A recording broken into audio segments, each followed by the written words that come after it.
जिगर गोशाए रसूल हज़रत बतूल जनाब सैयदा फ़ातिमा ज़हरा रदी अल्लाह ताला अन्हा का आज यौम विसाल है। इसी मुनासिबत से औरत और इस्लाम गुफ्तगू का उन्वान है। अजीज़ दोस्तों, कुरान मजीद फ़ुरक़ान हमीद अहादीस मुबारका में औरत के हुकूक़ का बयान, औरत के फ़ज़ाइल और इसकी अज़मत को बयान किया गया है। इस्लाम ने मर्द और औरत को सवाब और अजर के लिहाज से, अल्लाह तबारक व तआला के तकर्रुब के लिहाज से, नबी पाक सल्लल्लाहु अलैहि वसल्लम की ग़ुलामी के लिहाज से, हर हवाले से हुकूक अता फरमाए हैं। कुरान मजीद ने मर्द और औरत के जो बाहमी ताल्लुक़ को बयान किया तो फरमाया कि हुन्ना लिबासुल लकुम व अंतुम लिबासुल लहुन, औरतें तुम्हारा लिबास हैं और तुम उनका लिबास हो। एक को दूसरे के लिए लिबास करार दिया। ये बात अपनी जगह पे हकीकत है कि इस्लाम ने ये कहा है कि अर्रिजालु कव्वमून अलन निसा, मर्द औरतों पर दर्जा रखते हैं, फजीलत रखते हैं। उसकी वजह यह है कि इस्लाम ने जिम्मेदारियां सारी मर्द की लगाई हैं। बाज़ जगह पे बाज़ लोग ये बात करते हैं कि खातून का जायदाद में आधा हिस्सा रखा गया है और मर्द को पूरा हिस्सा दिया गया है। इसकी क्या वजह है? तो इसकी वजह भाई ये है कि औरत का हिस्सा इसलिए आधा रखा गया है कि उसकी जिम्मेदारी कोई नहीं। औरत अगर मालदार भी हो, साहिब हैसियत भी हो, साहिब जायदाद भी हो, लाखों करोड़ों का रुपया रखती हो, फिर भी औरत के सारे अखराजात उसके खामद की जिम्मेदारी होते हैं। इस्लाम ने ये हुक्म दिया है कि औरत का खाना पीना, लिबास, रिहाइश, उसके कपड़े, उसकी दवाई, हत्ता कि अगर अपने बाल बच्चों के समेत वो अपने मेके में भी वक्त गुजारती है तो फिर भी उसकी ज़रूरियात का जिम्मा उसके खामद का लगाया गया। चूंकि औरत की जिम्मेदारी कोई नहीं रखी गई, उसकी कोई जिम्मेदारी इस हवाले से शरीयत ने मुतय्यन नहीं फरमाई, लिहाजा जब जायदाद दी गई तो उसका आधा हिस्सा रखा गया। अगर इस तनाजुर में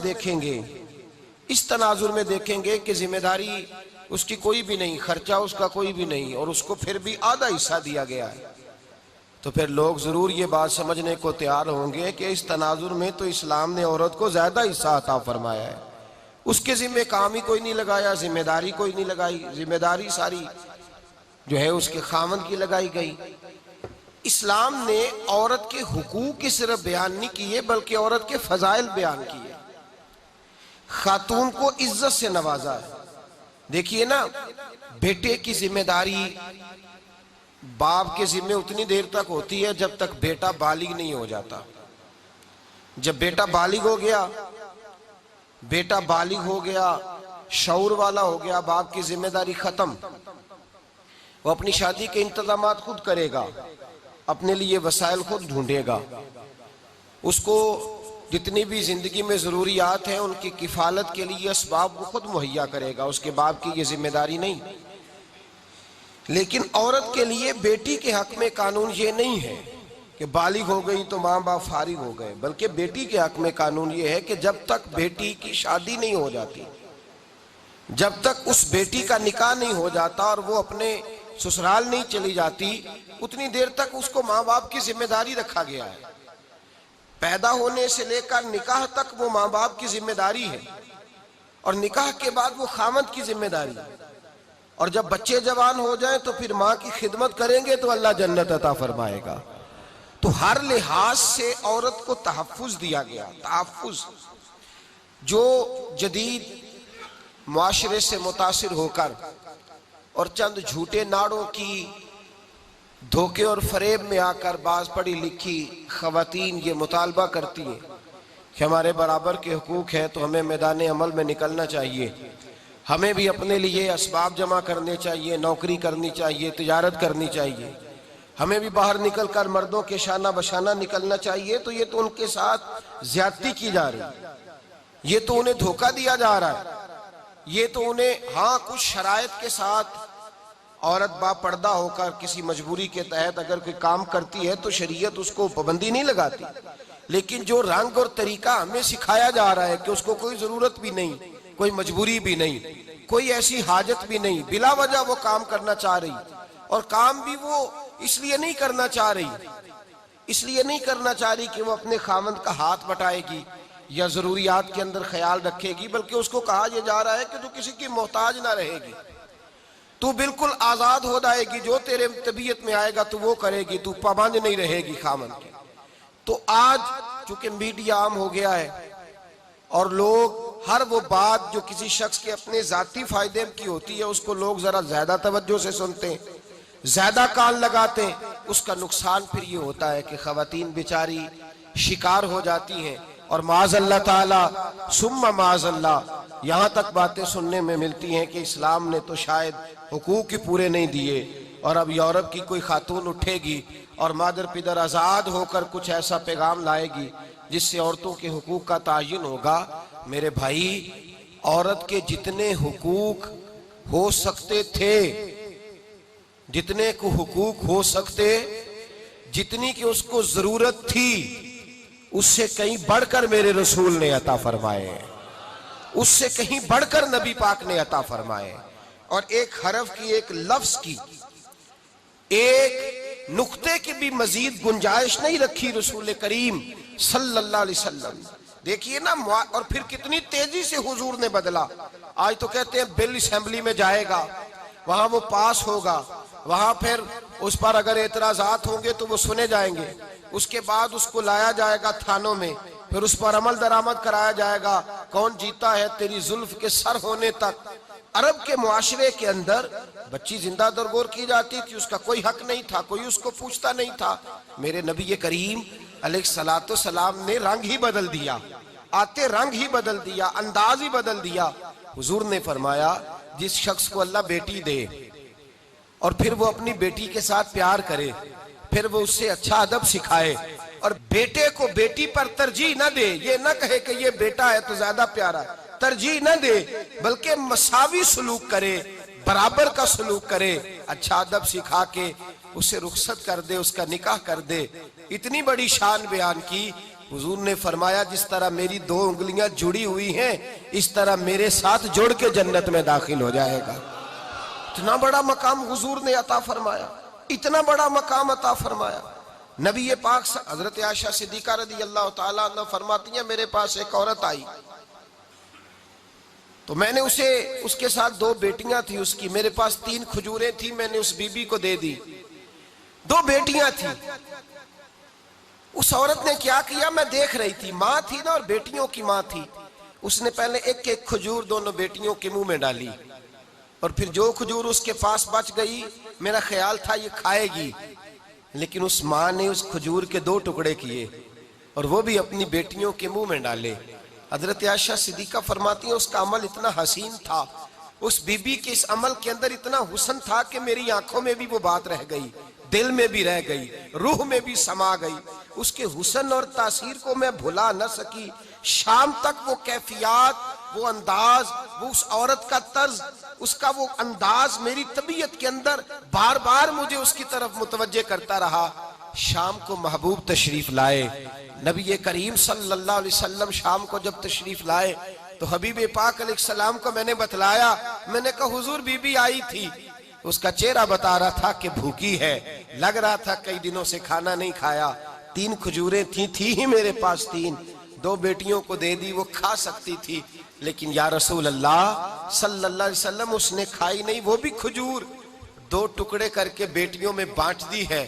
हजरत आयशा कहती है देर तक हुजूर मेरी बात को सुनते रहे, देर तक मेरी तरफ देखते रहे, उस तसव्वुर को, बेटी के प्यार के उस जायके देर तक महबूब महसूस करते रहे।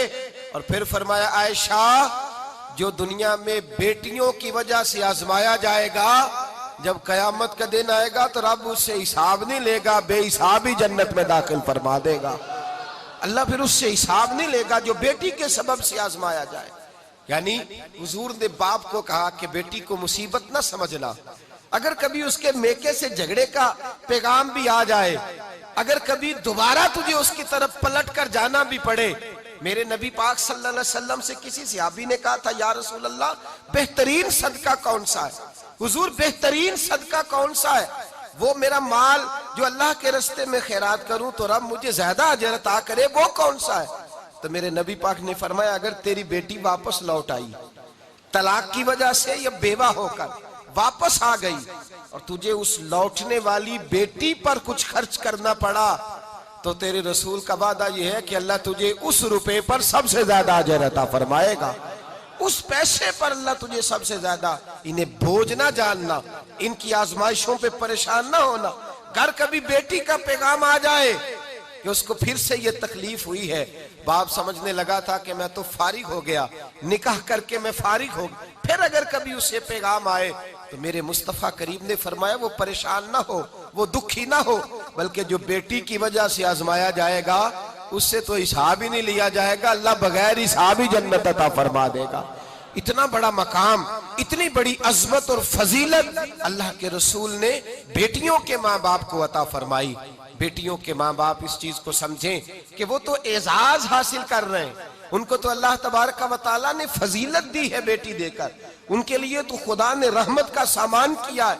आज भी, हाँ, आज भी इस दौरे जदीद में, इस दौरे शऊर में आज भी ऐसा होता है कि जो मिठाइयां बेटों के पैदा होने पे बंटती हैं वो बेटियों के पैदा होने पे तकसीम नहीं होती। आज भी हमारे जमाने में भी जो रंग माँ बाप का बेटे की विलादत पर होता है वो बेटी की विलादत पे नहीं होता। ओ खुदा के बंदे, बेटा तो नेमत होता है, नेमत का हिसाब लिया जाएगा, और बेटी तो रहमत होती है। जब बेटी पैदा होती है तो समझ ले खुदा ने तेरी खताएं बख्श दी है, तेरे लिए रिज्क के दरवाजे भी खोल दिए हैं, रहमत के दरवाजे भी खोल दिए हैं। उसने तो तेरे ऊपर फजल किया है। यहाँ तो तुझे ज्यादा मिठाई बांटनी चाहिए, यहाँ तो तुझे ज्यादा एजाज का ख्याल करना चाहिए, और यहाँ तूने तवज्जो ही नहीं की। तो याद रखिए, बेटी को अजमत दी इस्लाम, फजीलत दी। एक पहलू बेटी को और भी याद रखना है कि जहां बेटी को फजीलत अता फरमाई वहां बेटी की जिम्मेदारी भी लगाई। जहां बेटी को फजीलत अता की वहां बेटी की, मेरे रसूल पाक अलैहिस्सलाम ने फरमाया, बेटियों घरों में ठहरी रहो, खामंद की फर्मा बरदारी करो, गोया अपने माँ बाप की इज्जत का पास और लिहाज करो।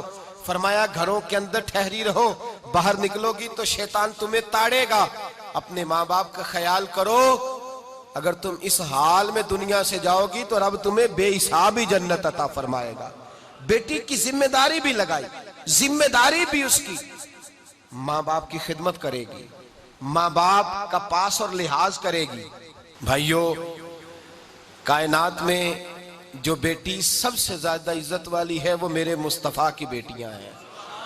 अल्लाह ताला ने महबूब को 4 बेटियां अता फरमाई। मेरे आला हजरत फरमाते हैं, मैं इनको साहबजादियां नहीं कहता, मैं तो इन्हें नूरजादियां कहता हूँ। नूरजादियां अता फरमाई। तेरी नस्ल पाक में है बच्चा बच्चा नूर का, तू है ने नूर तेरा सब घराना नूर। 4 नूरजादियां, सबसे छोटी हजरत फातिमा। बेटियों तवज्जो करना, आज यौमे विसाल है सैयदा फातिमा का। कायनात के सबसे अजीम घर में सबसे अजीम बेटी पैदा हुई हजरत फातिमा। 16 साल या 18 साल यकमो बेश मुस्तफा के घर में वक्त गुजारा। हजरत फातिमा ज़हरा हर उस बात की पाबंद थी जो पाबंदी नबी पाक ने अता फरमाई है। किसी जगह भी बेटियों, किसी जगह भी हजरत फातिमा ज़हरा नबी पाक से कोई मुतालबा करती नजर नहीं आती। किसी जगह कोई मुतालबा नहीं, कोई मुतालबा नहीं, किसी जगह कोई ऐसी बात नहीं जो बाप के लिए, माँ के लिए बोझ का सबब बने। देखा कि मेरे वालिदैन किस बात पे राजी। एक दफा हजरत फातिमा का एक मुतालबा आया, आया भी किस तरह, बुखारी में, मुस्लिम में, तमाम कुतुब हदीस में हदीस है। हजरत फातिमा हाजिर हुई और खुद नहीं आई, मौला कायनात शेर खुदा अलीउल मुर्तजा रदी अल्लाह ताला अन्हु ने कहा कि फातिमा आओ बेटी, अपनी जिम्मेदारी का भी एहसास करे, अपनी जिम्मेदारी का भी एहसास करे, वो समझे कि बहसीयत बेटी मेरे फजाइल है तो मेरी कुछ जिम्मेदारी भी। हजरत फातिमा ज़हरा तशरीफ लाई हजरत अली के कहने पर।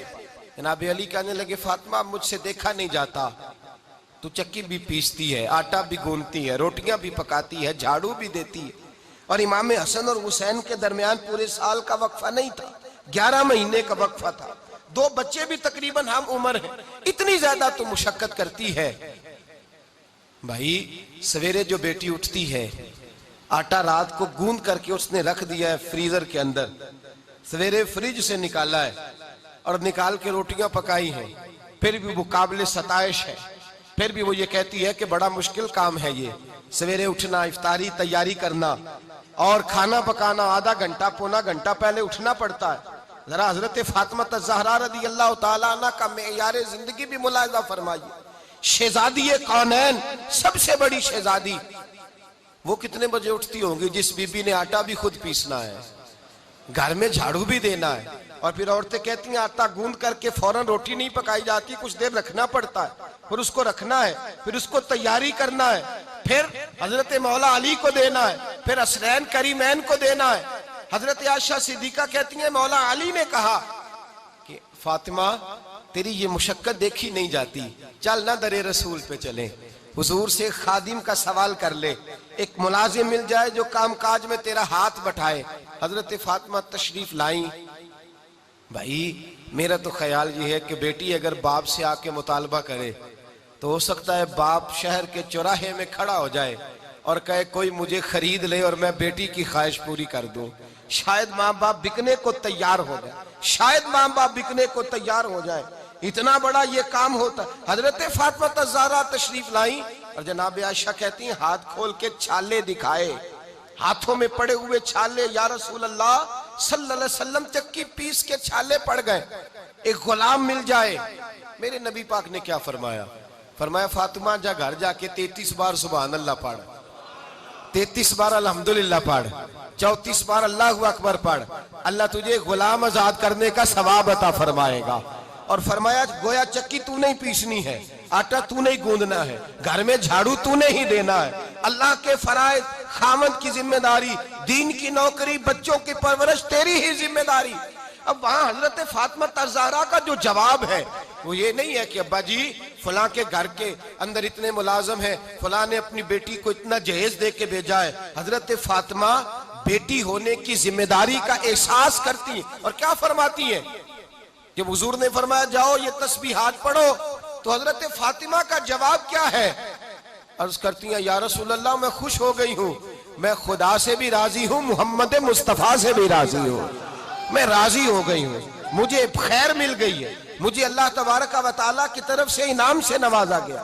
बेटी जिम्मेदारी का भी एहसास करे, वो अफकार, नजरियात, बाप की इज्जत, उसका पास, उसका लिहाज भी करे। ये याद रखे बेटी जब तक अपने माँ बाप के अफकार का, इज्जत का, अकवाल का ख्याल रखेगी और उनकी पहुंच के मुताबिक चलेगी, गोया उसने जिम्मेदारी का एहसास। और बेटी खिदमत करने की कोशिश करे, बिलखुसूस अपनी वालिदा के हवाले से, बिलखुसूस वालिद के हवाले से वो एक एहसास पैदा करे। उसे जितना भी मौका मुयस्सर आए, जितनी भी उसे अल्लाह तबारक व तआला तौफीक दे, वो अपने माँ बाप की खिदमत करे। हजरत अस्मा बिनत अबी बकर सिद्दीक रदी अल्लाह तआला अन्हा जनाब सिद्दीक अकबर की साहिबजादी हैं। वो फरमाती हैं मेरी वालिदा मुशरिका थी, कलमा नहीं पढ़ती थी, मुझे मिलना चाहती थी, लेकिन मेरे लिए जिम्मेदारी ये थी कि पहले रसूल पाक से पूछूं, मेरे नबी पाक सल्लल्लाहु अलैहि वसल्लम इजाजत देंगे तो मुलाकात करूंगा। फरमाती है मुशरिका माँ थी पर मैं बेटी थी, मेरे नबी पाक अलैहिस्सलाम ने ये एहसास दिया कि बेटियां अपने माँ बाप से जुड़ी रहेंगी। मैंने अर्ज की हुजूर मेरी अम्मा मुशरिका है, कलिमा तौहीद नहीं पढ़ती, आपको नहीं मानती, अल्लाह तबारक व तआला की तौहीद का माज़ अल्लाह इकरार नहीं करती, मुझसे मिलना चाहती है, मेरी जिम्मेदारी क्या है? रसूल पाक अलैहिस्सलाम ने फरमाया खुदा को और मुझे माज़ अल्लाह नहीं मानती तो अल्लाह रसूल पूछ लेंगे तेरी तो माँ है ना, तेरी तो माँ है ना, तेरी तो माँ है, तू उसने सलूक कर। तो भाई बेटी के लिए पैगाम मोहब्बत दिया नबी पाक ने कि बेटी इस जिम्मेदारी का एहसास करे कि अपने माँ बाप का ख्याल करे। दूसरा दर्जा शरीयत इस्लामिया के अंदर इस्लाम ने दिया है, और वो दिया है इस्लाम ने बीवी का दर्जा। मेरे रसूल करीम अलैहिस्सलातु सलाम ने औरत के बारे में खामद को जो नसीहत फरमाई वो इनफिरादी है, वो मुनफरद है। नबी पाक अलैहिस्सलातु सलाम ने औरत का उज़्र बयान किया। लोग इस पहलू को समझते नहीं कि इन लफ्जों का हुस्न कितना है। आप किसी शख्स के बारे में जाके जब सिफारिश करते हैं ना कि यार इसके अंदर मजबूरी है, ये जानबूझ के नहीं कर रहा, जरा इस नुक्ते को समझिएगा। बाज चीजों को तोड़ मरोड़ के बयान किया जाता है और उसको लोग नक्श के हवाले से बयान करते हैं। कहते हैं देखो फलां की ये खामी बयान की गई, लेकिन अगर पस मंजर को समझा जाए, बात को उसके असल उसलूब के साथ लिया जाए, मामला कुछ और निकलता है। जब आप किसी शख्स के बारे में जाके किसी को बताते हैं ना ये मजबूर है, ये जानबूझ के नहीं कर रहा, इस बेचारे वो फलां बीमारी है, फलां तकलीफ का शिकार है, तो गोया आप उस शख्स की सिफारिश कर रहे होते हैं। मेरे नबी रहमत सैयद आलम सल्लल्लाहु अलैहि वसल्लम ने औरत की सिफारिश की है। नबी पाक ने औरत की सिफारिश की है खामद के सामने। मेरे भाई मेरी बहनें, हर दो खवातीनों हजरात जाग कर आंख खोल कर और दिल के कानों से इस बात को सुने कि ये तो सिफारिश है नबी पाक की। हुजूर ने फरमाया खामद को कि औरत टेढ़ी लकड़ी से पैदा की गई है, ये टेढ़ी लकड़ी है। अब लोग इसको बतौर नक्श बयान करते हैं। खामद जब ये हदीस बयान करता है तो गोया वो ये कह रहा होता है बीबी को कि तेरे अंदर तो नुक्स पाया जाता है, और ये हुजूर ने बयान कर दिया। लोग इसको बतौर नक्श बयान करते हैं, कमजोरी के बयान करते हैं, लेकिन ये तो सिफारिश है नबी पाक की। इस पहलू को जरूर पेशे नजर रखा जाए, ये सिफारिश है। हुजूर खामद को सिफारिश कर रहे हैं, फरमा रहे ये टेढ़ी लकड़ी है, अगर सीधा करना चाहोगे तो टूट जाएगी। तुम्हारे किरदार का पता तो तब चलेगा जब तुम टेढ़ी के साथ गुजारा करके दिखाओगे, तब पता चलेगा। रसूल पाक ने किन लफ्जों के साथ औरत की सिफारिश की उसके खामद के सामने। औरत इसे अपनी फजीलत जाने कि ये तो नबी पाक उसके सिफारशी बन के मैदान में तशरीफ लाए, ये तो हुजूर ने सिफारिश की। और फिर हुजूर ने क्या फरमाया? फरमाया तुम में से सबसे बेहतर वो है, तुम में से सबसे, किससे बेहतर? बोल के बताइए, किससे बेहतर? देखिए ना लफ्जों की तासीर देखिए। हुजूर ने फरमाया तुम में से सबसे बेहतर वो है जो अपने अहले खाना के लिए, अपनी बीवी बच्चों के लिए बेहतर है। खैरुकुम खैरुकुम ले अहली, तुम में सबसे बेहतर वो है जो अपने घर वालों के लिए। और फरमाया वाना खैरुकुम अहली, और मेरे घर जाके पता कर लो मेरी 11 अज़वाज हैं, मैं तुम सबसे बढ़कर अपने घर वालों का ख्याल रखने वाला हूं, तुम सबसे बढ़कर। ये फजीलत दी नबी पाक ने। औरत अपनी मजबूरी के लिहाज से, नाकिसुल अक्ल होने के लिहाज से कमजोर होती है। अल्लाह के हबीब अलैहिस्सलाम ने उसकी फजीलत बयान कर दी, सिफारिश कर दी, उसके फजाइल बयान की, और साथ सारी जिम्मेदारियां खामद के जिम्मे लगा दी। नान और नफका, रिहाइश, कपड़ा, खुराक, बीमारी में ख्याल रखना, हर चीज का जिम्मा खामद का लगा दिया। औरत की जिम्मेदारियां बड़ी कम रखी गई। अब इतनी फजीलतें औरत को देख के तो कुछ जिम्मेदारियां भी लगाई गई। अब हम पता क्या करते हैं, जब ऐसी कोई बात सुनते हैं तो जाके डायरेक्ट बीवी को बताते हैं। हम उसको कहते हैं तेरी बड़ी ड्यूटियां हैं, आज ही सुन के आया हूं। हालांकि ये पैगाम जो यहाँ बीवी के हक में दिया जाता है ये तो बेटी को समझाने वाला है। अगर खामन के हक पर अगर चाहते हैं माँ बाप के, दोनों के माँ बाप के, इनका घर हसीन हो जाए तो पता किस तरह हसीन होगा? वो हसीन इस तरह होगा कि खामन के हक में जब बच्ची को कायल करना हो ना खामन के हक में, तो वो बच्ची के माँ बाप की जिम्मेदारी है कि उसके खामन के हक में उसे कायल करे। इसलिए कि अगर बच्चे के माँ बाप अपने बच्चे के हक में दलाइल देंगे तो वो इतनी तासीर नहीं उसकी बनेगी, वो बेटी के जहन में नहीं उतरेंगे। वो कहेगी इन्होंने तो अपने बेटे की बात करनी है, वो नहीं उतरेगा उसके जहन में बात। वो उसको इस अंदाज में लेगी कि इन्होंने तो कहना ही है, और अगर बच्ची के हक में कोई दलील देनी हो दामाद को, तो वो अगर बच्ची के माँ बाप देंगे तो वो कहेगा तुम्हारी तो बेटी है, तुमने तो कहना ही है। अल्लाह करे ऐसा हो जाए। रमजान की सुबह है, माएँ बहनें बच्चियां मौजूद हैं, माँ बाप मौजूद है। अल्लाह करे ऐसा हो जाए कि बच्चे के हक में अगर दलाइल देने हो तो बच्ची के माँ बाप दें, और अगर बच्ची के हक में कोई खूबसूरती बतानी हो तो वो बच्चे के माँ बाप उसे बताएं कि तेरी बेटी में ये खूबियां पाई जाती। हम भी करते हैं, अपने दामाद की तारीफें करते हैं, अपने घर में बैठ के तारीफें करते हैं, कहते हैं बेटी सोचा तो अच्छा ही था तेरे लिए सोचा तो अच्छा ही था, पर चल मेरी बेटी फिर अब सब्र कर। तो ये आपने उसके ज़हन में बीज बो डाला है कि हमने बड़े गौर से देखा है, अब तूने अजियत में ही वक्त गुजारता है, अजियत में ही। और यही काम बच्चे का माँ और बाप भी करते हैं। तो भाई इस तरह तो उनकी जिंदगी दोज़ख बन जाती। आपका तो जिम्मा ये था कि आप दोनों के हक में उन्हें कायल करते, बड़ा मीठा जहर उतारा जाता है और उतारने वाले साइड पे हो जाते, उन दोनों के लिए अजाब खड़ा कर जाते, तादमे हयात वो उस आग में झुलसते रहते हैं। याद रखें, इस पहलू को समझें। और मैं हर साल ही ये कहता हूं कि खुदारा माफी दे दे, बच्चे के माँ बाप भी और बच्ची के माँ बाप भी इन्हें जीने दे, इन्हें वक्त गुजारने दे, खुद जरा साइड पे हो जाए। मियाँ बीवी का तो जाती झगड़ा ही कोई नहीं, वो तो किसी तीसरे के सबब से होता है, जब भी होता है। तो भाई याद रखें और समझे इस पहलू को। बीवी की जहां हुजूर ने फजीलत बयान फरमाई, वहां उसकी जिम्मेदारियां भी बयान फरमाई। बुखारी शरीफ पढ़िए तो हजरत अस्मा जो हजरत अबू बकर सिद्दीक जैसे मालदार की साहिबजादी हैं, इनका निकाह हुजूर सल्लल्लाहु अलैहि वसल्लम की पुप्पी के बेटे जनाब जुबैर बिन अवाम के साथ हुआ। हजरत अस्मा फरमाती हैं मेरे खामद के घर में कोई मुलाजम नहीं था और मेरे खामद मिजाज के भी थोड़े सख्त थे। मैं इस बात को भांप गई, मैं अपनी जिम्मेदारियों को समझ गई, मुझे एहसास हो गया मैंने वक्त कैसे गुजारना है। आप फरमाती हैं उन्होंने घोड़ा रखा हुआ था, उसके लिए चारा भी मैं लेके आती थी। उस जमाने में ऊंटों के लिए खजूर की गुठलियां पीस कर खुराक बनाई जाती थी। फरमाती पहले मैं खजूर की गुठलियां चुन करके लाती, फिर पीसती, फिर ऊंट को खिलाती, घर के सारे कामकाज करती। फरमाती है मैं थक जाती, बड़ी परेशान होती, लेकिन मेरी जुबान पर कभी अपने खामद का शिकवा नहीं आता था, शिकायत नहीं करती थी। मैं जिम्मेदारी जानती थी कि जिस हाल में, जिस पोजीशन में मेरा खामद है, मैंने उसी तरह इस घर में रहना है। अगरचे हजरत अबू बकर सिद्दीक रज़ी अल्लाह ताला अन्हु जैसे मालदार वालिद के घर से मैं आई थी, लेकिन मैं अपनी जिंदगी के मिजाज को समझ गई कि मैंने उस तरह वक्त गुजारना है जिस तरह मेरे खामद के घर के अंदर माहौल है।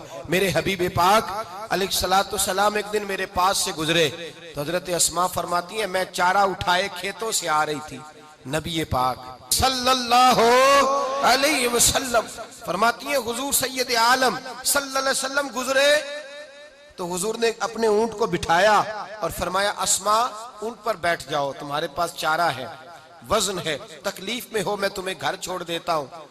हजरत अस्मा रज़ी अल्लाह ताला अन्हा हाथ बांध के अर्ज करने लगी या रसूल अल्लाह आपका हुक्म मेरे सर आंखों पर, हुजूर सर आंखों पर हुक्म, लेकिन मेरा खामद बड़ी गैरत वाला है या रसूल अल्लाह सल्लल्लाहु अलैहि वसल्लम, बड़ी गैरत खुददार शख्सियत है, वो अपनी थोड़ी सी जिंदगी में खुश रहने के आदी हैं। अगर आप मुझे इजाजत दें तो मैं उस तरह वक्त ना गुजारूं जिस तरह मेरे खामद की रजा है। जेड़ियां खसमां दी विच रजा बसन भाग जाग जांदे उन्हां गोलियां दे या रसूल अल्लाह सल्लल्लाहु अलैहि वसल्लम मुझे इजाजत हो तो आपके पीछे ऊंट की पुश्त पर ना बैठूं, मैं यूं ही वक्त गुजारूं और इसी तरह जाऊं। आप फरमाते हैं जब मैंने ये लफ्ज कहे तो हुजूर के चेहरे पर मुस्कुराहट दौड़ गई। जिसकी तस्कीन से रोते हुए हंस पड़े उस तबस्सुम की आदत पे लाखों सलाम। जब हुजूर मुस्कुराए तो मैं समझ गई कि मेरे नबी मेरी इस अदा से राजी हुए हैं। बीवी के फजाइल हैं, उसको खामद के जिम्मे है उसका ख्याल करना, लेकिन उसकी जिम्मेदारियां भी। इस्लाम ने औरत की बैसियत बीवी ड्यूटियां भी लगाई। हजरत उमर बिन अब्दुल अजीज रहमतुल्लाह अलैह बहुत बड़ा नाम है, 5वें खलीफा राशिद तक लोगों ने आपको कहा। आपकी जो बीवी थी वो बादशाह की बेटी थी। हजरत उमर बिन अब्दुल अजीज जब खलीफा बने तो अपनी जौजा से कहने लगे मैं दौलत को, माल को, असबाब को पसंद नहीं करता, मैं मुनासिब नहीं समझता कि जायदादें रहें, तेरे पास बहुत सारे जेवरात हैं जो तू लेके आई है, तेरे पास दो रास्ते हैं, या तो तुझे बाप के घर में रहना पड़ेगा, या तुझे इस तरह वक्त गुजारना पड़ेगा जिस तरह उमर बिन अब्दुल अजीज वक्त गुजारता है। ना कोई खादम मिलेगा, ना कोई नौकरानी मिलेगी, बादशाह होने के बावजूद फकीरी में वक्त काटना पड़ेगा। तू क्या पसंद करती है? तू बाप के घर में रह ले, गाहे गाहे मुलाकात होती रहेगी, मेरे घर में तुझे आजमाइश में रहना है। ये बात सुनी और जौजा अंदर गई। जब वापस आई ना, हजरत उमर बिन अब्दुल अजीज फरमाते, मैंने कहा सोचने गई है, समझने गई है, हो सकता है सामान बांध लेके मुझे छोड़ आए। फरमाते वो जौजा अंदर गई जेड़ियां खसमां दी विच रजा बसन भाग जाग जांदे हो ना गोलियां दे। कहा वापस गई, मैंने कहा शायद सामान पैक करने गई है। जब लौट करके आई तो अपना सारा जेवर उतार के मेरे सामने रख दिया, नए कपड़े ला के रख दिए। कहने लगी उमर बिन अब्दुल अजीज उठाओ और सारे जाके गरीबों में बांट दो, मैं माले गनीमत में जमा कर लो। मैं उस हाल में वक्त गुजारूंगी जिस हाल में आप मुझसे राजी रहेंगे।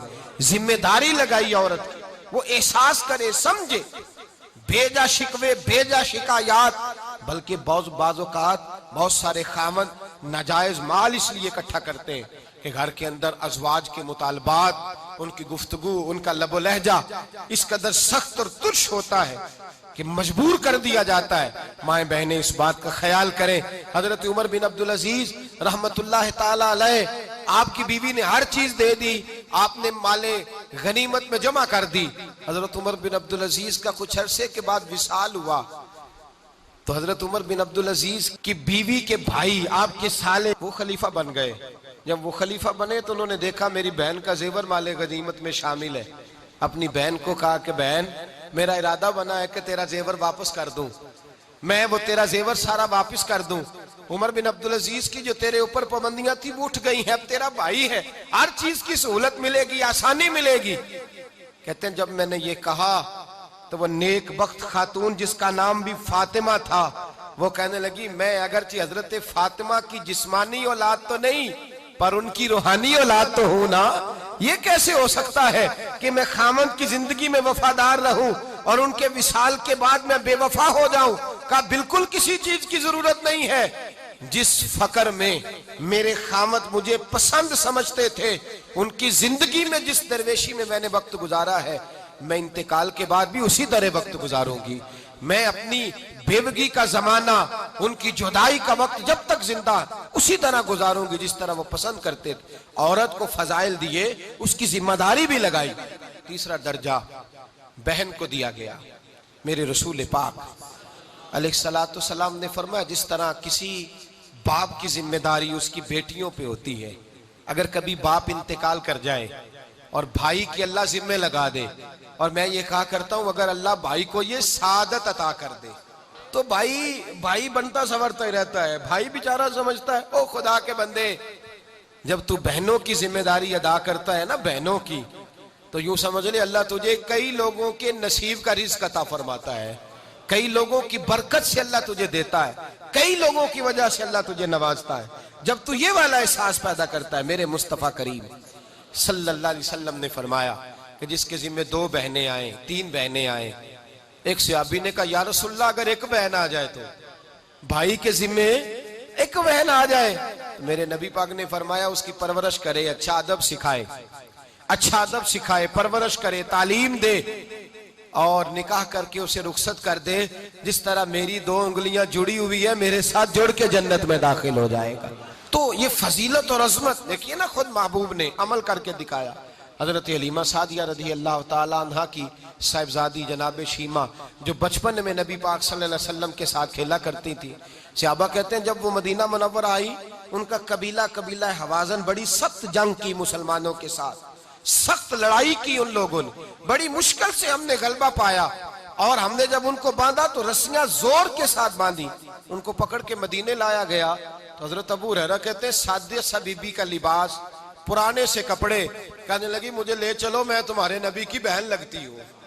अब फरमाते हैं हमने कहा कैसी बातें करती है, जब हुजूर के सामने खड़ा किया गया ना, फरमाते हैं नबी पाक मिंबर से इतनी तेजी के साथ उठे कि हुजूर की चादर मिंबर पे रह गई, और नबी पाक सल्लल्लाहु अलैहि वसल्लम घर ले गए और हुजूर सैयद आलम बुलंद आवाज से पुकारते, फातिमा को बुलाओ मेरी बहन आई है, आयशा को जल्दी आए, मैमूना, हफ्सा, उम्मे सलमा, सौदा सब इकट्ठी हो जाए, मेरी हमशीरा आई है। फिर नबी पाक अलैहिस्सलाम ने बहुत सा सामान तोहफे के तौर पर दिया और फिर हुजूर ने क्या खूबसूरत लफ्ज इरशाद फरमाए, वो मदीना जहां जाने को फरिश्ते भी तरसते हैं, मेरे हबीब ने फरमाया मेरी बहन तो यहाँ आई है, अगर तू पसंद करे तो मैं मदीने में तेरे लिए मकान ना बना दूं, यहीं रिहाइश ना करा दूं तेरी। हजरत शीमा कहने लगी नहीं, वो देखिए वो भी वही सोच दे रही हैं, वही सोच दे रही हैं जो नबी पाक अलैहिस्सलाम ने उम्मत की बेटियों को अता फरमाई। कहने लगी नहीं महबूबा, मैंने वहीं रहना है जहां मेरे खामद रहते हैं, मेरे खामद जहां रहते हैं। या रसूल अल्लाह सल्लल्लाहु अलैहि वसल्लम, एक गुजारिश है, मेरे कबीले ने सख्त जंग की है, सख्त घाव लगाए हैं मुसलमानों को, लेकिन अगर आप बहन की बात माने तो मेरा सारा कबीला आजाद नहीं कर देते, माफी नहीं दे देते, छुट्टी नहीं मिल जाती। हर फैसला जब हुजूर करते तो सहाबा के मशवरे से करते। जब बहन ने सवाल किया तो मुस्तफा ने मशवरा ही नहीं फरमाया, मशवरा ही नहीं किया। ओ भाइयों, हर आदमी को टाइम देने के लिए तुम्हारे पास वक्त है। बहन तरसती ही रहती है भाई कभी टेलीफोन ही करे, वो सोचती ही रहती है कभी वक्त निकाल के आ ही जाए, कभी 2 घड़ियां बैठ जाए, मेरी भी बात सुने। भाइयों के पास दोस्तों के लिए टाइम है, यारों के लिए टाइम है। ये बोलियां तो दुआ ही ज्यादा भाई के लिए करती हैं, इनकी तो तवज्जो ही ज्यादा भाई की जानब रहती है। मेरे मुस्तफा करीम सैयद आलम सल्लल्लाहु अलैहि वसल्लम ने क्या खूबसूरत इरशाद फरमाया। ये नहीं फरमाया कि मैं मशवरा कर लूं तो बताऊंगा, फरमाया बहन ने कहा है आज ना अबू बकर से मशवरा होगा, ना उमर से, ना उस्मान से, ना अली से, ना तलहा, ना जुबैर से। बहन ने कहा है, फरमाया बहन जब मैं किसी से मशवरा नहीं करता, जिसको तू कहती है मैं तेरे कहने पे आजाद करता चला जाता हूँ। मेरे नबी पाक अलैहिस्सलाम ने एजाज दिया, बतौरे बहन औरत को एजाज, और फिर जिम्मेदारी लगाई बहन की। पता है आपको, इस्लाम का एक जर्री दलेर है। इस्लाम को एक ऐसा सुपूत अल्लाह ने अता किया है कि यहूदी कहता है अगर 6 महीने ये शख्सियत दुनिया में और रहती तो शायद दुनिया में कोई काफर ना बचता। वो सुपूत कौन है? वो हजरत उमर फारूक रदी अल्लाह ताला अन्हु। मेरे नबी पाक अलैहिस्सलाम ने फरमाया मेरे बाद कोई नबी होते तो खत्ताब के बेटे उमर होते। लौ कान नबी बाद लकान उमर इब्ने खत्ताब, मेरे बाद कोई नबी होते तो खत्ताब के बेटे उमर होते। तारीख का हवाला उठा रहा हूं, एक वरक उलट रहा हूं। इस उमर फारूक को दरे रसूल पर लाने वाली, इस उमर को अल्लाह के घर की तरफ रास्ता दिखाने वाली, इस फारूक आदम को दीन का सिपाही बनाने वाली, ये कोई और नहीं है, ये उमर फारूक की हमशीरा है, ये जनाबे उमर की बहन है। बहन ने भाई की काया ही पलट डाली, बहन ने जिम्मेदारी का एहसास किया, बहन ने जिम्मेदारी का एहसास किया। तो इस रंग में कुरान पढ़ा के फारूक आजम फरमाते हैं मेरे दिल से कुफर दूर करके मुझे रसूलुल्लाह का गुलाम बना दिया है। बहन अगर जिम्मेदारी का एहसास करे, बहन अगर जिम्मेदारी का एहसास करे। हजरत उमर फरमाते हैं, हजरत उमर कहते हैं मेरी एक नौकरानी ने, कनीजा ने कलमा पढ़ा, मैं उसे दुर्रों से मारा करता था। मैं तलवार लेके घर से निकला हुजूर को शहीद करने, तो मुझे किसी सहाबी ने कह दिया तू हुजूर को शहीद करने जा रहा है, घर की तो खैर मना, तेरी बहन और बहनोई भी कलमा पढ़ गए। कहते मैं गया, बाहर दरवाजे पे था तो मेरी हमशीरा अंदर कुरान पाक की तिलावत कर रही थी। फातिमा बिनते खत्ताब, फातिमा बिनते, कितना पसंद है ये नाम से आबाद, किसने रखा हुआ है। फातिमा बिनते खत्ताब तिलावत कर रही थी, सईद बिन जैद बहनोई भी तिलावत सुन रहे थे। फरमाते मैंने कुरान सुन लिया, दरवाजे पे दस्तक दो जी। बहन ने दरवाजा खोला, कुरान पाक के सफ़े छुपा दिए। क्या कर रहे थे तुम लोग? बहन खामोश हो गई।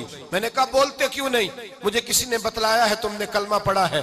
तो कहते मेरी बहन जो मुझसे इतना प्यार करती थी कि कभी बोली नहीं थी, कभी बाजों में कहता था हो जाता था, आज मैंने उस बहन की आंखों में तौहीद की लज्जत देखी, उसकी पेशानी में सजदे का नूर देखा, उसके लबो लहजे में रसूलुल्लाह की शरीयत की छाप देखी। तो मेरी बहन कहने लगी उमर तुमने जो सुना है सच सुना है, अब मैं और मेरा खामद मुस्तफा के नौकर हैं, अब हम दीन के पैरोकार हैं। कहते जोर से तमाचा मारा, मैं गिर गई, मेरे खामंद को मारा पीटा, कभी झगड़ा नहीं हुआ था, आज पहले दिन उमर ने मारा, मेरी पेशानी से खून निकला, उठ के खड़ी हुई, मैंने कहा तू मुझे जान से प्यारा भाई है, जिंदगी भर तेरे सामने कभी मैंने कलाम नहीं किया, लेकिन उमर ये तौहीद की बात है, ये रसूलुल्लाह की बात है, अगर तू खत्ताब का बेटा है तो मैं भी खत्ताब की बेटी हूँ, जिस माँ की छातियों से तू दूध पी के जर्री हुआ है, मैंने भी उसी माँ का दूध पिया है, जितनी ताकत है तू लड़ा ले, जितनी हिम्मत है तू मार ले, लेकिन अब मैं रसूलुल्लाह का दामन नहीं छोड़ूंगी। हजरत उमर कहते हैं बहन की कुव्वते ईमानी ने, बहन की कुव्वते इरादी ने, बहन के तवक्कुल और यकीन ने मुझे मजबूर किया। मैंने कहा मेरी बहन के दिल में अगर कोई बात आई है तो उसमें सच जरूर होगा, और अगर बहन भाई को इस दलेरी के साथ दर्श दे रही है तो इसके अंदर कोई निखार है। मैंने कहा ला जरा तू क्या पढ़ रही थी? जनाब उमर कहते हैं फिर बहन ने दलेरी वाला जवाब दिया, फरमाया ऐसे कैसे लाऊं, जा पहले गुस्ल करके आ, जा वुजू करके आ, कपड़े बदल के आ, ये रसूलुल्लाह का कुरान है, ये अल्लाह की किताब है, बेवुजू बेगुस्ल नहीं पढ़ी जा सकती। फरमाते मैं गुस्ल करके कपड़े बदल के जो बैठा, बहन ने कुरान पढ़ा, बहन ने कुरान पढ़ा। अल्लाह करे बहनें भाइयों को कुरान सिखाने लगे, अल्लाह करे बहनें भाइयों को हदीस सिखाने लगे, अल्लाह करे बहनें अपने भाइयों को रसूलुल्लाह के दर पर झुकाने लगे, अल्लाह करे बहन कहने लगे आ जा मिल करके दोनों दीन की। बहन ने कुरान पढ़ा, फारूक आजम रो रो के निढाल हो गए। हजरत उमर कहते हैं बहन की जुबान से चंद आयतें सुनी तो मैंने कहा मुझे बांध लो, हाथ बांध लो, मैं हुजूर को कत्ल करने के इरादे से आया था ना, अब मुझे बांध लो। करो आया सा मार मुकामने नू, हुन मैनू मार दे ले चलो, मते उमर दी उमर बर्बाद होवे, जिथे उमर सवार दे ले चलो, अब मुझे ले जाओ उधर रिसालत माफ। एक बहन ने जिम्मेदारी का एहसास किया तो हजरत उमर जैसा सुपूत दिया। बहनें अगर जिम्मेदारी का एहसास करें, जिम्मेदारी का एहसास करें तो इस्लाम में बहुत बड़ा इनकलाब आ सकता है। चौथी बात सुनिए, इस्लाम ने माँ को दर्जा दिया। हजरत मुल्ला रूमी कहते हैं जब मैं माँ कहता हूं ना, जब मैं कहता हूं ना माँ, तो कहते हैं लफ्ज मेरी जुबान पे होते हैं और ठंडक मेरे दिल में महसूस होती है जब मैं माँ कहता हूं। माँ लेकिन ना, माँ का रिश्ता ऐसा है कि जिस पर बाकी रिश्तों को मिसाल किया जाता है कि माँ से ज्यादा प्यार करने वाला, माँ की तरह चाहने वाला, माँ के रंग, माँ के रिश्ता बतौर मिसाल, कहते हैं से लफ्ज माँ अदा करता हूं, ठंडक मेरे दिल में महसूस होती है। मेरे मुस्तफा से बेटे ने पूछा था, माँ को जो दर्जा मेरे नबी ने अता किया है, इस्लाम में जो मकाम माँ है, बेटे ने कहा या रसूल अल्लाह सल्लल्लाहु अलैहि वसल्लम मेरे सलूक का सबसे ज्यादा मुस्तहिक कौन है? हुजूर नेकी करना चाहूं तो किससे करूं? तो नबी पाक ने फरमाया सबसे ज्यादा सलूक का इस्तेहकाक तेरी माँ का है। कहा हुजूर दूसरे नंबर पर? फरमाया तेरी माँ। हुजूर तीसरे नंबर पर? फरमाया तेरी माँ। हुजूर चौथे नंबर पर? फरमाया अब तेरा बाप है। उलमा ने लिखा हुक्म मानना हो तो पहले बाप का माने, खिदमत करनी हो तो पहले अम्मा की करे, हुक्म मानना हो तो पहले अब्बा जी का, खिदमत करनी हो तो पहले। और मेरे मुस्तफा करीम ने फरमाया जन्नती 7 आसमानों के ऊपर, सिदरतुल मुंतहा से ऊपर, जन्नती बहुत ऊपर। हुजूर फिर क्या हुआ? फरमाया मैंने वहां से खींची है और माँ के कदमों के नीचे ला के रख दी है। अब जन्नत उसको मिलेगी जिसकी अम्मा राजी होगी, जन्नत उसको मिलेगी। और मेरे मुस्तफा करीम सैयद आलम सल्लल्लाहु ताला अलैहि वसल्लम ने माँ को दर्जा दिया तो माँ की फजीलत भी बयान फरमाई, माँ की जिम्मेदारी भी बयान फरमाई, माँ को यह पैगाम भी दिया कि वो अपने बच्चे को दीन सिखाएगी। माँ याद रख ले, बूढ़ी माँ ये बहाना ना बनाए कि मुझे अब पर्दे की जरूरत नहीं। बूढ़ी माँ इसलिए पर्दा करे कि मुझे देख के मेरी बेटियां पर्दा करेंगी। माँ अपने आप को अपनी औलाद के लिए आइडियल बनाए। अगर गौसे आजम की माँ कहती है सच बोलो, तो गौसे आजम सच की बरकत से कई दर्जन डाकुओं को तौबा करा देते हैं। अगर हजरत जनाब सैयदना ख्वाजा कुतुबुद्दीन बख्तियार काकी की अम्मा 15 सिपारों की हाफज है तो 4 साल की उम्र में मदरसा जाते हैं तो 15 सिपारे कुरान पाक सुना देते हैं। अगर माँ ख्वाजा निजामुद्दीन महबूब इलाही की है तो फिर भाई माँ इनकलाब बर्पा कर देती है और ख्वाजा साहब को कहती है बेटा याद रखना हर शय भूल जाए, अल्लाह का जिक्र तेरी जुबान से हटना नहीं चाहिए। तो वो कहते हैं हर चीज मिट जाती थी, खुदा का जिक्र जारी रहता था। इमाम मालिक की अम्मा ने इमामा बांधा इमाम साहब के सर पे। आज तो अम्मा बेटे को जब भी दर्श देती है वो उसे स्कूल का दर्श देती है, कॉलेज और यूनिवर्सिटी का, माल कमाने का, डॉक्टर इंजीनियर बनने का दर्श देती। इमाम मालिक फरमाते मेरी अम्मा ने जब दर्श दिया तो मुझे रसूलुल्लाह की गुलामी का दर्श दिया। कहने लगे जाओ इमाम रबिया के पास जाके दर्श सीखो, हदीस सीखो, इमाम रबिया के पास जाके पढ़ो। फरमाते मेरी अम्मा ने खुद मेरे सर पे इमामा बांधा और कहने लगी बेटा रबिया की नौकरी कर और इल्म उनसे बाद में सीखना, पहले उनसे उनका तर्ज जिंदगी सीख, आदाब जिंदगी सीख, उनके पास पढ़ी हुई किताब तूने बाद में पढ़नी है। रबिया अल्लाह का बंदा है, उस बंदे की तिलावत तूने पहले करनी है, उसको सीख जाके पढ़। मां जब मैदान अमल में निकलती, मां हजरत अस्मा बिनते अबी बकर सिद्दीक, ये वालदा है हजरत अब्दुल्ला बिन जुबैर की।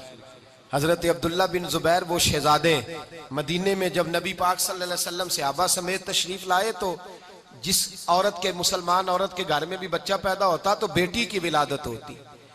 यहूदियों ने ये बात मशहूर कर दी कि हमने जादू कर दिया है, मुसलमानों के यहाँ बेटा पैदा नहीं होगा।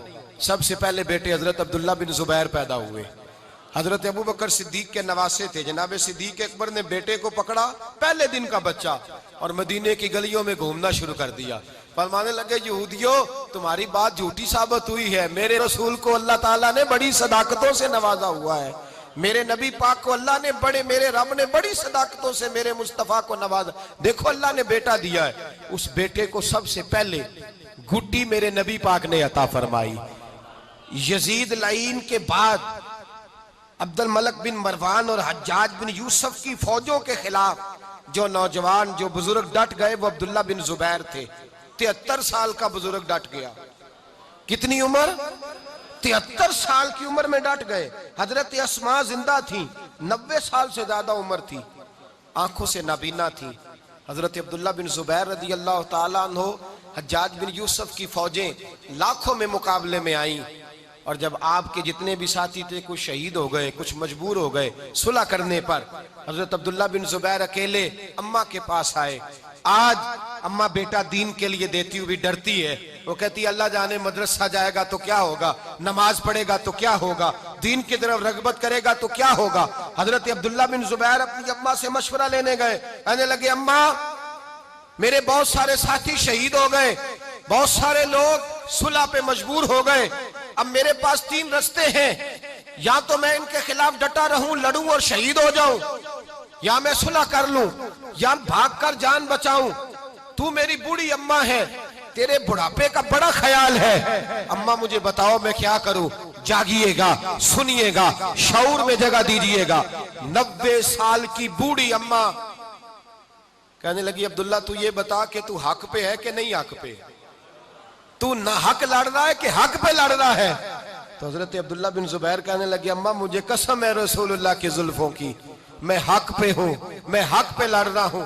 तो अम्मा कहने लगी बेटा सारी दुनिया भी तेरा साथ छोड़ जाए, हक तो तेरे साथ है ना, हक तो तेरे साथ है। और फरमाया जिसके साथ हक होता है उसके साथ रब होता है, अल्लाह तो तेरे साथ है ना, जा जाके शहीद हो जा। फरमाया बेटा याद रख भागने वाले बुज़दिल होते हैं और सुलह करने वाले जालिम के हिमायती होते हैं, और मैदान में डट जाने वाले अल्लाह के शेर होते हैं, जा डट जा। तो हजरत अब्दुल्ला बिन जुबैर कहने लगे अम्मा फिर रोना ना, ये हज्जाज बिन यूसुफ बड़ा जालिम है, मुझे कत्ल करेगा तो मेरी आंखें काट डालेगा, मेरे नाक काट डालेगा, वजूद के हिस्से बखरे कर देगा, अम्मा रोना नहीं। अम्मा कहने लगी बेटा मैंने अबू बकर सिद्दीक के घर में परवरिश पाई है, मैं गारे सौर में मुस्तफा को रोटियां पहुंचाया करती थी, मैंने हजरत आयशा सिद्दीका मेरी बहन है, मैं रसूलुल्लाह सल्लल्लाहु अलैहि वसल्लम के मदीने में पली बड़ी हूं, मैं तुझे वक्फ किया हुआ है दीन के लिए। फरमाया बेटा जा, अगर तू कट भी गया, तेरी खलड़ी उतर भी गई तो बकरी को सिर्फ ज़िबा होते वक्त तकलीफ हुआ करती है, खलड़ी उतरते वक्त तकलीफ नहीं होती, जा तू मैदान में निकल। हजरत अब्दुल्ला बिन जुबैर रदी अल्लाह ताला अन्हु फरमाते मैं मैदान में निकला और माँ की दुआ लेके निकला। हज्जाज की हजारों फौज मेरे मुकाबले में थी। लोग कहते अब्दुल्ला बिन जुबैर काबू नहीं आते थे। लोग कहते कि इस सिपाही ने, इस 73 साल के बूढ़े ने कहां से जंग का तरीका सीखा है। तो अब्दुल्ला बिन जुबैर मैदान में नारे लगाते, फरमाते मैं तो तरीका अपनी अम्मा से सीख के आया हूँ, मैं तो माँ की यूनिवर्सिटी से दर्स लेकर के आया हूँ। शहीद हुए, गर्दन कटी। हज्जाज बिन यूसुफ ने हजरत अस्मा को पैगाम भेजा, फरमाया तेरा बेटा शहीद हो गया है, आ जा। आप फरमाने लगी मैं तो कभी किसी के दरबार में ना जाऊं, मैं तो सारी जिंदगी दरबार रिसालत की हाजिरी देती रही हूँ। हज्जाज खुद चल के आया, कहने लगा तुझे पता चला है तेरा बेटा, उसकी लाश लटकी हुई है मक्के के चौक में, पता है? तो हजरत अस्मा का, आज तो औरतें वावेला करती हैं, मातम करती हैं, सीना को भी करती हैं, बेसब्री का मुजाहरा करती हैं। माँ का निसाब जो शरीयत ने मुतय्यन फरमाया, तो हजरत अस्मा रदी अल्लाह ताला अन्हा कहने लगी हज्जाज मेरा बेटा लटका हुआ है, कहीं किसी जालिम के आगे झुका तो नहीं ना? लटका है, झुका तो नहीं ना? और फरमाया शुक्र है अल्लाह का कि लटक गया है पर तेरे आगे झुका नहीं। फरमाया वो मेरा लख्ते जिगर था, कट सकता था, झुक नहीं सकता था। हजरत जनाब सैयदना अब्दुल्ला बिन जुबैर रदी अल्लाह ताला अन्हु की लाजवाल कुर्बानी। एक माँ हजरत उमर फारूक के जमाने में भी आई, जंगे कादसिया का मौका, 4 बेटे, माँ का नाम हजरत खुनसा है रदी अल्लाह ताला अन्हा, 4 बेटे लेके आई और जनाब उमर से कहने लगी मेरे पास है ही 4, अगर 400 होते तो मैं सारे रसूलुल्लाह के दीन के लिए दे देती, 400 भी होते, 4000 भी होते तो दे देती। और फिर बच्चों की तरफ देखा, माँ आज बच्चे को मस्जिद भेजते हुए डरती है, माँ आज उसे दीन का आलिम बनाते हुए डरती है, माँ दीन का मुजाहिद बनाते हुए डरती है। याद रखो उन्हीं माओं का नाम दुनिया में बाकी रहा है जिन्होंने अपने बच्चे रसूलुल्लाह के दीन के लिए पेश कर दिए थे। वो माएँ जिंदा है और कयामत तक जिंदा रहेगी जिन्होंने औलादे दीन के लिए पेश कर दी। हजरत खुनसा 4 बच्चे लेके आई, नाबे उमर से कहा ये मेरे लख्ते जिगर है, 4 है, 4000 4 लाख भी होते तो मैं दे देती। और फिर बच्चों की तरफ नजर डाली और कहने लगी बेटो मैंने तुम्हारे बाप से बददियानती नहीं की, तुम एक ही बाप की औलाद हो और मैंने तुम्हें हराम का लुकमा नहीं खाने दिया, रिज़्क़े हलाल खिलाया है और मैंने तुम्हें कुरान की लोरियां दे दे के जवान किया है। याद रखना अगर तीर खाना भी हुआ तो सीने पे खाना, पुश्त पे ना खाना। अगर तीर खाना हुआ, जख्म लेना हुआ तो डट के सीने पे खाना। इसलिए कि मैं उम्मत की माओं को दर्श देना चाहती हूँ कि बेटा उसी का काम आता है जिसका बेटा रसूलुल्लाह के दीन के काम आ जाता है। वही माँ अमर होती है जिसकी औलाद मुस्तफा के दीन की ड्यूटी करती है। का सीने पे मार खाना। 4 बेटे शहीद हो गए, 4 बेटे। हजरत उमर फारूक फरमाया करते थे मैं अगर जिंदगी में किसी से मुतासर हुआ तो इस माँ से मुतासर हुआ हूँ। माएँ रोया करती हैं, 4 जनाजे पड़े हैं, माँ टूटी नहीं बल्कि तपती हुई रेत में सर सजदे में रख के कहने लगी अल्लाह मैं कितनी खुशबख्त हूं कि तूने मेरी सारी दौलत ही कबूल फरमा ली है, मैं कितनी खुश नसीब हूं कि मेरा सारा सरमाया ही काम आ गया। औरत बैसियत बेटी फजीलत रखती है पर अपनी जिम्मेदारी का एहसास करे। औरत बैसियत बीवी इज्जत अजमत शफकत रखती है पर अपनी जिम्मेदारी का एहसास करे। औरत बैसियत बहन दर्जा रखती है पर अपनी जिम्मेदारी का एहसास करे। औरत के बैसियत माँ उसके कदमों के नीचे जन्नत है पर वो अपनी जिम्मेदारी का एहसास करे।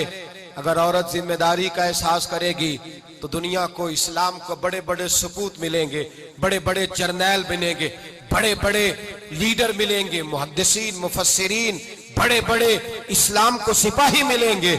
माएँ बहनें बच्चियां अपनी जिम्मेदारियों का एहसास करें और ये मिजाज पैदा करें कि हमने ही इस मुआशरे को खूबसूरत और बेहतरीन लीडरों से नवाजना है।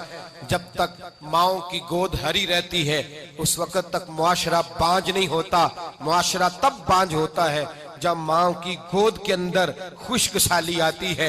हजरत फातिमा ज़हरा के यौम विसाल पर रब करीम की बारगाह में दुआ है, ए अल्लाह रमजान की ठंडी ठंडी सुहानी सुबह के सदके, हजरत फातिमा ज़हरा की लाजवाल जिंदगी के सदके माओ बहनों और बेटियों को हजरत फातिमा की सीरत की खैरात अता फरमा, हमेशा मिदहते खैरुल अनाम में गुजरे। दुआ है ये उम्र दरूद व सलाम में गुजरे। आखिर दावा।